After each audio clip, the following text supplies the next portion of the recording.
So when there's a car accident, a lot of times there'll be an investigation or something to see, who's at fault, or whether it be one or both drivers, the road conditions of the day, like the weather conditions, whatever it is, to see who's at fault.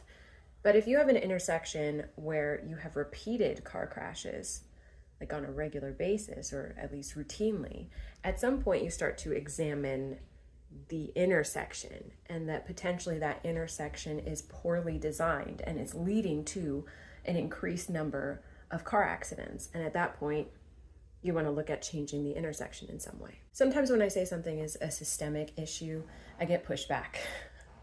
So what I mean by that is that the system is poorly designed, that we need to look at the system. It doesn't absolve either driver in this analogy, and maybe this isn't a perfect analogy, but it doesn't absolve any of the drivers involved of any sort of personal responsibility. But what we're saying is that the conditions of the system are leading to an increased number of failures in this way.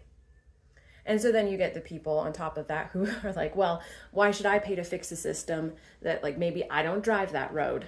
But it's like you are participating in the society as a whole, and if you have a pothole in your road, we'll come and fix that.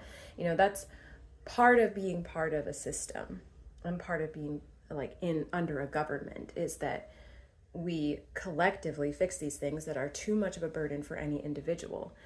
And another thing to account for is that with people who either don't have to drive that road, or people that maybe there's that survivor's bias of like, I drove that road yesterday and I didn't get in a car crash, so these people also should have just been more careful, should have done better.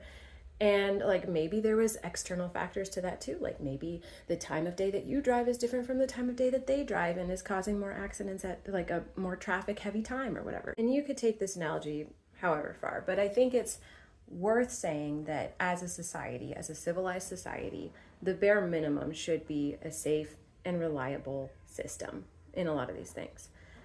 And if we don't have that, if we can't have that, there's a point where we can't just place the blame on individuals not doing enough when you're basically swimming up the current, you're swimming upstream. So when I say systemic, I'm not trying to dismiss or absolve the responsibility of individuals. What I am saying is there's a bigger problem, and if we fix this issue, we might not have so many problems.